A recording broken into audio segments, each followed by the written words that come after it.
नमस्कार, आप देख रहे हैं प्रदेश का सबसे भरोसेमंद news channel India news Rajasthan और आपके साथ मैं हूं रंजना सिंह राठौड़। हमारी खास पेशकश बड़ी बहस में आपका बहुत स्वागत है। किसानों के भारत बंद का असर सोमवार को राजस्थान के कृषि बहुल गंगानगर, हनुमानगढ़, बीकानेर, सीकर और सहित अन्य जो इलाके हैं, अन्य जिले हैं, उनमें प्रमुखतः देखने को मिला। यहाँ की प्रमुख मंडियां और बाजार पूरी तरीके से बंद रहे। इधर किसानों के भारत बंद को राजस्थान में कांग्रेस का समर्थन मिला।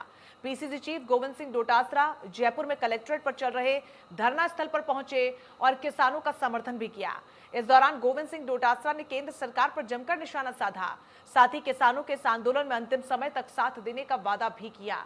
पीसीसी चीफ गोविंद सिंह डोटासरा ने कहा कि पिछले 10 महीनों से देश के किसान आंदोलन के लिए सड़कों पर पड़े हुए हैं, लेकिन केंद्र की गूंगी बहरी सरकार को इनकी मांगे न तो सुनाई दे रही हैं और ना ही नजर आ रही हैं।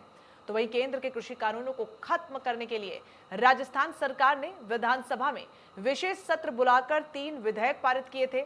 ये विधेयक थे कृषक उपज व्यापार और वाणिज्य, इसके अलावा विधेयक 2020 कृषक सशक्तिकरण और संरक्षण, कीमत आश्वासन और कृषि सेवा पर करार विधेयक 2020, आवश्यक वस्तु विधेयक 2020। इन विधेयकों का उद्देश्य केंद्र सरकार द्वारा हाल ही में पारित कृषि संबंधित तीनों कानूनों का राज्य के किसानों पर प्रभाव निष्प्रभावी करना था। हमारे आज की बड़ी बहस इसी मुद्दे पर केंद्रित है और चर्चा में हमारे साथ जयपुर स्टूडियो से कुछ खास मेहमान भी जुड़ेंगे।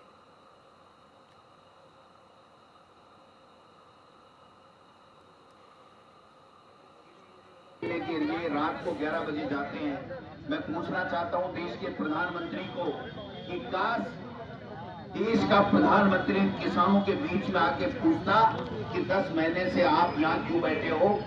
अरे सेंट्रल विस्टा जो 20,000 करोड़ का बन रहा है, उसके ऊपर तो हजारों इंजीनियर लगे हुए हैं, क्वालिटी कंट्रोल आप चेक करने वाले अधिकारी लगे हुए हैं। मैं समझता हूं उसका देश के प्रधानमंत्री को चेक करने की आवश्यकता नहीं थी। अगर प्रधानमंत्री को कहीं जाना चाहिए या पूछना चाहिए या चेक करना चाहिए तो वो किसानों की जो 10 महीने से रोड के ऊपर बैठे हुए हैं, सब कुछ अपना घर बार छोड़ करके उनको पूछने के लिए, उनकी सुध लेने के लिए आना चाहिए था। लेकिन देश के प्रधानमंत्री इतने अंधे हो चुके हैं, देश के प्रधानमंत्री इतने स्वार्थी हो चुके हैं, देश के प्रधानमंत्री बड़े बड़े उद्योगपतियों के इतने, उनका एक तरीके से उन उद्योगपतियों के साथ में ऐसा नाता हो गया है कि उनकी हिम्मत नहीं है कि किसान की मांग को मान लें और उद्योगपतियों के खिलाफ कोई फैसला कर लें। ये जब काले कानून लाए थे उससे पहले उद्योगपतियों से कांटेक्ट कर चुके थे देश के प्रधानमंत्री और अमित शाह, और बड़े बड़े हजार करोड़ रुपए के इनके गोदाम बन गए थे। इसलिए देश के प्रधानमंत्री अब उन लोगों से जिनसे चुनावी चंदे के रूप में बड़ी बड़ी राशि उन्होंने ले रखी है, मैं समझता हूं कि वो इस काले कानून को वापस लेने के लिए राजी नहीं है।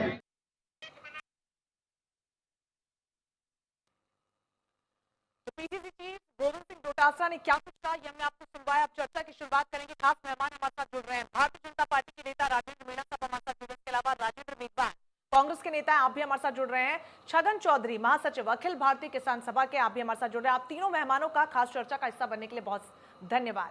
स्वागत है आप सभी का इंडिया न्यूज राजस्थान पर। और जिस तरीके से ये पूरा मामला गर्माता जा रहा है, अपने आप में कई बड़े सवाल भी खड़े हो रहे हैं। शुरुआत मैं आपके साथ करना चाहूंगी यहाँ पर राजेंद्र मेघवाल साहब, जिस तरीके से पूरे 10 महीने यहाँ पर हो चुके हैं किसान आंदोलन को, और वक्त वक्त पर किसान आंदोलन की बदलती हुई तस्वीर भी हमने देखी है, और आंदोलन की शुरुआत से लेकर अब तक लगातार आप भी समर्थन इसको दे रहे हैं। किस तरीके से आप इसको देख रहे हैं? क्या कभी इस पर फुल स्टॉप लगेगा? क्योंकि अब तो खुलकर विपक्षी पार्टियां भी जो हैं यहाँ पर केंद्र सरकार के खिलाफ बोल रही हैं, इस आंदोलन को समर्थन दे रही हैं। देखिए रंजना जी, जहाँ तक इस पूरे मतलब जो किसान जो कानून बने हैं, जो काले कृषि कानून बने हैं इन देश के अन्नदाता के खिलाफ, हाँ। उनकी अगर आप पृष्ठभूमि देखेंगे तो उस पृष्ठभूमि में आपको पता चलेगा कि इस देश के अंदर मतलब साइलोज और गोदाम पहले बन गए, उसके बाद कृषि कानून बने। तो मतलब भंडारण की व्यवस्था कर दी गई। और ये जो तीनों कानून है, जिसमें जो एसेंशियल कमोडिटीज एक्ट वाला था जिसमें संशोधन किया, उसके अलावा जो मतलब कॉन्ट्रैक्ट फार्मिंग वाला है, दूसरा एपीएमसी वाला है जो मंडियों को समाप्त करने वाला कानून है। तो ये तमाम कानून है किसानों को पूरी तरीके से तहस नहस करने वाले कानून है। आपने देखा होगा विगत 10 महीनों से किसान दिल्ली को घेर के बैठे हुए हैं, किसानों से कोई वार्ता नहीं करता। यहाँ के इनके मंत्री उनको कभी तो आतंकवादी कहते हैं, कभी खालिस्तानी कहते हैं, कभी कुछ कहते हैं, कभी कुछ कहते हैं, चाहे यूपी हो, चाहे पंजाब हो, चाहे हरियाणा हो, चाहे राजस्थान हो, और पूरा का पूरा उत्तर मतलब दक्षिण भारत तक में किसानों के मतलब आज का अगर आप देखेंगे तो 25 राज्यों में किसानों का ये जो आंदोलन है पूरी तरीके से भारत बंद सफल रहा। कांग्रेस पार्टी लगातार कह रही है कि किसानों के साथ जो धोखा किया, 2022 तक किसानों की आय दुगनी करने का वादा करके ये लोग सत्ता में आए थे, और आज 2022 को सिर्फ 3 महीने बाकी रहे हैं और आज किसानों की लागत कई गुना बढ़ चुकी है। चाहे आज डीजल की बात हो, चाहे खाद बीज की बात हो, चाहे तमाम तरीके की बात हो, आज खाने का तेल हमें कितने रुपए में मिल रहा है, लेकिन किसान की आय नहीं बढ़ी है। ये पूरा का पूरा छलावा है। ये कॉर्पोरेट कुछ चंद पूंजीपतियों को पनपा का, देश के अन्नदाता को मारने का ये बहुत बड़ा षड्यंत्र है, बहुत बड़ी साजिश है। और कांग्रेस पार्टी लगातार जिस तरीके से इन्होंने संसद में, चाहे लोकसभा हो चाहे राज्यसभा में, जिस तरीके से इन्होंने शोर शराबा और गलत तरीके से बिलों को पास करवाए, अन्नदाता की पीठ में छुरा घोंपा। अन्नदाता देश की रक्षा करता है, खेत के अंदर उसकी खाद्य सुरक्षा की गारंटी देता है और उसका बेटा सीमाओं पर देश की रक्षा करता है। तो अन्नदाता के जो विरोध ये जो लगातार षड्यंत्र कर रहे हैं उनसे बात नहीं कर रहे। 10 महीने में 700 से 800 किसानों की शहादत हो चुकी। आज भी एक अन्नदाता की दिल का दौरा पड़ने से मृत्यु हो गई है। सरकार बात नहीं कर रही। आप देखिए किस तरीके का ये लोकतंत्र चल रहा है। देश की जो रीढ़ की हड्डी है किसान, जो हमारा कृषि प्रधान देश है, उसके अंदर किसान की इतनी बदहाली। आप देखिए ना, ये सरकार किस गुरूर में है। ये सरकार किस गुरूर में, जो कोरोना काल के अंदर ये देश सिर्फ किसान की बदौलत ही जिंदा रहा था और आज किसान की बदहाली हो रही है। मतलब मैं समझता हूं कि पूरी दुनिया हंस रही है हमारे पर कि भारत के अंदर किसानों के साथ जो सौतेला व्यवहार या अत्याचार हो रहा है ना, उसको ये मतलब इस सरकार को जवाब देना पड़ेगा और आने वाले चुनाव में इस सरकार को पूरी तरीके। मीणा साहब हमारे साथ जुड़े हैं, उनसे इन तमाम सवालों के जवाब मिलूंगी। लेकिन उससे पहले छगन चौधरी जी, मैं आपसे सवाल पूछना चाहूंगी। 10 महीने गुजर गए किसान आंदोलन के और आज का जो भारत बंद रहा, कई राज्यों में इसका अच्छा खासा असर देखने को मिला, जिससे आम जनता भी काफी परेशान हुई है। इस तस्वीर को भी हम नहीं झुठला सकते। हासिल क्या हुआ इससे? मैं के माध्यम से सबसे पहले आज राजस्थान भर के तमाम किसानों, मजदूरों, व्यापारियों और तमाम उन तबकों को धन्यवाद देना चाहता हूं जिन्होंने इस देश भर के 10 माह से जो किसान आंदोलन चल रहा है, इसके समर्थन में आज जो भारत बंद था, उस भारत बंद में सहयोग देने वाले तमाम राजस्थान वासियों को मैं आपके चैनल से बहुत बहुत धन्यवाद देता हूँ। दूसरा, अभी जो ये किसान आंदोलन है, ये लगातार जिस तेजी के साथ बढ़ रहा है, इससे सरकार को ये समझ जाना चाहिए कि किसानों की जो मांग है कि हम ये 3 कृषि कानून नहीं चाहते, उसके बावजूद जबरदस्ती सरकार देना चाहती है। वो इसलिए देना चाहती है कि ये कृषि कानून बड़े पूंजीपतियों और कॉर्पोरेटों के पक्ष में है। ठीक है, यहाँ पर राजेंद्र मीणा, आरोप यहाँ पर छगन चौधरी जी भी यही लगा रहे हैं कि बड़े पूंजीपतियों के लिए ये तीनों कानून लेकर आए। राजेंद्र मेघवाल साहब ने तो कई आरोप लगा दिए कि आप किसानों को छोड़कर सबको फायदा पहुंचा रहे हैं। रंजना जी, मैं आपको बता देना चाहता हूं कि हमारी भारतीय जनता पार्टी ने किसानों के हित में जो भी निर्णय लिए हैं, किसानों के हित में लिए हैं। आज इन्होंने भारत आंदोलन का साथ दिया और ज्यादातर जो राजस्थान में कहीं भी उसका असर नहीं दिखा। हनुमानगढ़, गंगानगर कह सकते हैं कुछ असर दिखा।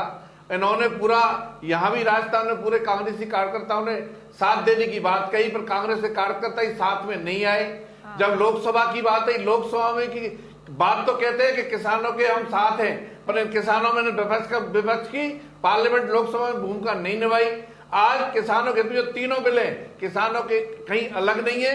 और हमारी भारतीय जनता पार्टी, कृषि मंत्री हमारी केंद्र के, जो उन्होंने कई बार उनको सभी को किसान नेताओं को बुलाने की कोशिश की, बुला करके 12-13 बार वार्ता हो चुकी है और वार्ता में कई बार कोशिश की कि ये वार्ता कैसे भी समाप्त हो। हम किसानों के खिलाफ नहीं है, किसानों की आवाज ईमानदारी से सुनना चाहते हैं उनकी जो मांग है उन पर ईमानदारी से विचार करना चाहते हैं। अगर कोई एक पहल कानून, ऐसा कोई कानून गलत नहीं है कि अपनी फसल को कोई खेत में खरीदे, खेत में बेचे, खलिहान में बेचे, घर पे बेचे, लेकिन राजेंद्र मीणा एक राज्य में दूसरे राज्य में जाए, राजेंद्र मीणा नहीं लगेगा। कृषि मंत्री उनको बुला भी रहे हैं बातचीत के लिए, लेकिन कोई जगह और समय क्यों नहीं तय कर रहे हैं जिससे बातचीत हो सके?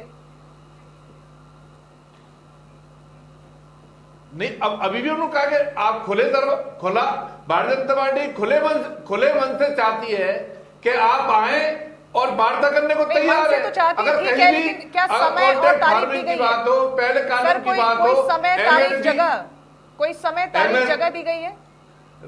रंजानी MSP नहीं, जगह तो अपने मंत्रिमंडल जहां कहां केंद्रीय मंत्री जी बैठते हैं, उनको कई बार विज्ञान भवन में जहां उनको बुलाया वहां गए और चर्चाएं हुई, और चर्चा भी बिल्कुल अच्छी तरह से हुई है, राजेंद्र मीणा अच्छे वातावरण में हुई। राजेंद्र पर मीणा कुछ नेता हैं, राजेंद्र कुछ मीणा हमारे विपक्ष के नेता हैं, कुछ कांग्रेसी नेता हैं, माफ जो कीजिएगा, आपको बिगाड़ना टोक चाहते रही हैं। हूं, माफ जो कीजिएगा, माफ कीजिएगा, आपको टोक नहीं, उसका जवाब मैं ले लूंगी, मेघवाल साहब से उसका जवाब ले लूंगी। राजेंद्र मीणा जी, माफ कीजिएगा, आपको टोक रही हूँ, लेकिन बहुत महत्वपूर्ण सवाल यह है, क्योंकि शायद इसी से इस आंदोलन पर फुल स्टॉप लग सकता है, क्योंकि अब बीच का रास्ता निकालना ही होगा। किसान मानने को तैयार नहीं है, सरकार बुला रही है बातचीत के, लेकिन कहां बुला रही है, कब बुला रही है, ये सवाल है।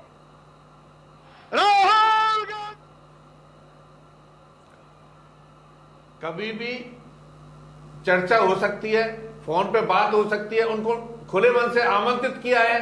केंद्रीय मंत्री जी ने कहा है कि आप सारे किसान नेता हमारे पास आकर बैठ के चर्चा कर सकते हैं, जब चर्चा कर सकते हैं। ठीक है सर, आप ठीक है, जवाब छगन चौधरी जी बताएंगे।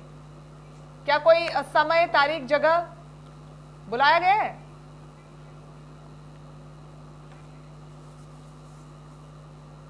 छगन जी माफ कीजिएगा, आपकी आवाज नहीं मिल रही। मेघवाल साहब, मैं आपका रुख करना चाहूंगी। समर्थन लंबे समय से आप इस किसान आंदोलन को दे रहे हैं और आज के भारत बंद में भी खुद पीसीसी चीफ डोटासरा वहां पर पहुंचे, लेकिन एक दूसरी तस्वीर सिक्के की यह भी है कि आम जनमानस जो है वो बेहद परेशान है।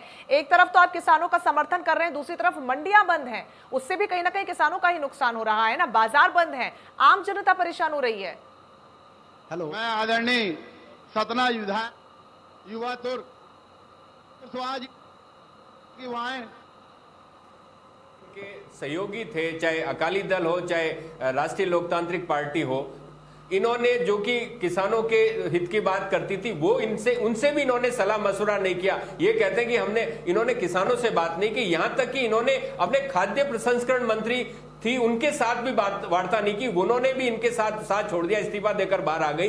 तो ये क्या बात करना चाहते हैं, किसानों से कोई बात नहीं की। और दूसरा मैं बताना चाहता हूं, करनाल में किसान आंदोलन के ऊपर जिस तरीके से बर्बरता की गई, उनका खून खराबा किया गया, आपने देखा होगा, किसान लहूलुहान था, उसके सर पे मतलब सैकड़ों टांके थे। आज देखिए ना, इस तरीके की अराजकता और इस तरीके का अत्याचार कभी देखा आपने? ब्रिटिश काल में भी ऐसी अराजकता और अत्याचार नहीं होता था जैसा इस भाजपा की, मोदी जी की सरकार में किसानों के साथ हो रहा है। मैं लगातार बोल रहा हूं जी। मेघवाल साहब, सवाल ये नहीं है, सवाल ये था कि समर्थन आप कर रहे हैं, आपकी इच्छा ये है, पीसीसी चीफ गोविंद सिंह डोटासरा भी पहुंचते हैं और खुले में समर्थन की बात को दोहराते हैं आपकी तरफ से, आपकी पार्टी की तरफ से, लेकिन जो सिक्के का दूसरा पहलू है वो भी सोचने पर मजबूर करता है कि आम जनता इन आंदोलनों से, इन भारत बंद की जो पूरी प्रक्रिया कितनी परेशान इससे हो रही है, लंबे समय से हो रही है।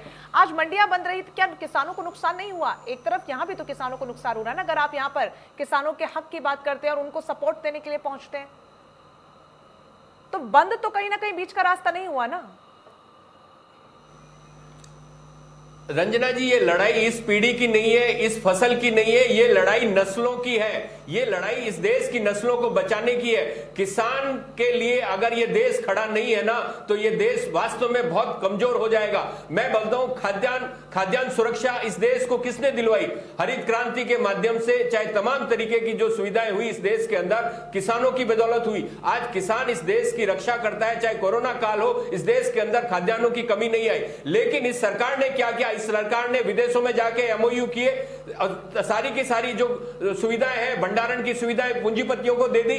आज तेल का क्या भाव है, दालों के क्या भाव हो गए थे, सोचिए ना। इस सरकार की मंशा ठीक है मेघवाल जी, हमेशा पूंजीपतियों को पनपाने की है। सरसों का तेल 200 से ऊपर बिकता है। मैं वही बोल रहा हूं, आपने कहा ना कि आम जन को दुख हो रहा है, आम जन को परेशानी हो रही है। किसान संघों ने भी कहा है कि आज देश से बड़ा, मतलब किसान से बड़ा इस देश में कोई नहीं है। अगर किसान को खत्म किया जाएगा तो ये देश नहीं बचेगा, इसलिए लोगों को भी इनके साथ आना पड़ेगा। आज हमारी और आपकी परेशानी थोड़ी है, लेकिन किसान 10 महीने से, मतलब 300 दिन से भी ज्यादा हो गए, 700 से 800 किसानों की शहादत हो गई है। इस देश को समझने की जरूरत है। मेघवाल जी, ये परेशानी हम समझ रहे हैं और इसीलिए हम कह रहे हैं कि कभी भी ये बीच का रास्ता नहीं हो सकता है।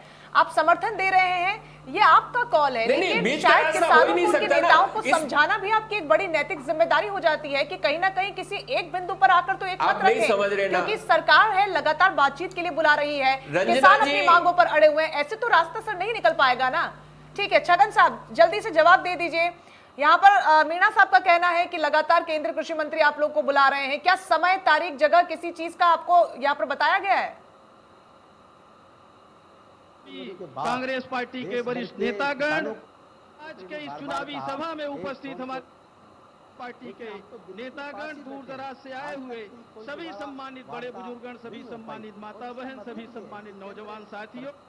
छगन साहब माफ कीजिएगा, अभी भी आपकी आवाज नहीं मिल रही। आखिरी कमेंट, चूंकि समय की कमी है, मीणा जी मैं आपसे लेना चाहूंगी, क्योंकि बार बार आप जिक्र कर रहे हैं कि किसानों को बातचीत के लिए बुलाया जा रहा है, केंद्रीय कृषि मंत्री नरेंद्र तोमर भी बातचीत के लिए बुला रहे हैं, लेकिन क्या अब चूंकि भारत बंद हुआ है, 10 महीने गुजर चुके हैं और आम जनता को बेहद परेशानी हो रही है और किसान भी परेशान हो रहा है, कई किसानों की जान चली गई है, क्या बीच का कोई रास्ता निकालिएगा अब आप?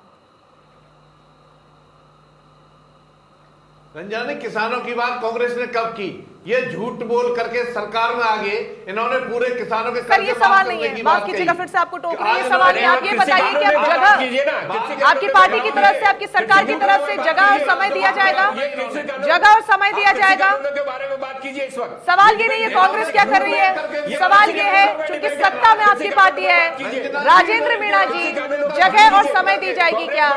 राजेंद्र मीणा जी जगह और समय दी जाएगी? करोड़ के कांग्रेस पार्टी के शासन में माफ हुए। आज इस मंच से आप ये बताइए कि जगह और समय दिया जाएगा किसानों को बातचीत के लिए? सिर्फ बुलावे भर से कुछ नहीं होगा ना? बिल्कुल दिया जाएगा। ये तो चलिए ठीक है, बहुत शुक्रिया तमाम सवालों के जवाब देने के लिए राजेंद्र मीणा जी, बहुत शुक्रिया। मेघवाल साहब आपका भी शुक्रिया और छगन जी आपका भी शुक्रिया। देखिए बहुत ज्यादा कॉम्प्लिकेटेड ये पूरा मामला हो जा रहा है, जहां पर बीच का रास्ता निकालना अनिवार्य है। हालांकि सरकार लगातार बातचीत को तैयार थी, लेकिन 26 जनवरी की जो तस्वीरें सामने आई उसके बाद सख्त रुख यहाँ पर सरकार ने भी अपना लिया, लेकिन बीच का रास्ता निकालना ही होगा और तभी इस पूरे आंदोलन पर फुल स्टॉप लग पाएगा। लेकिन ये कब होगा, ये अपने आप में बड़ा सवाल है। फिलहाल बड़ी बहस में मेरे साथ इतना ही। लगातार बड़ी खबरों के लिए आप इंडिया न्यूज़ राजस्थान पर बने रहिए। मुझे दीजिए इजाजत, नमस्कार।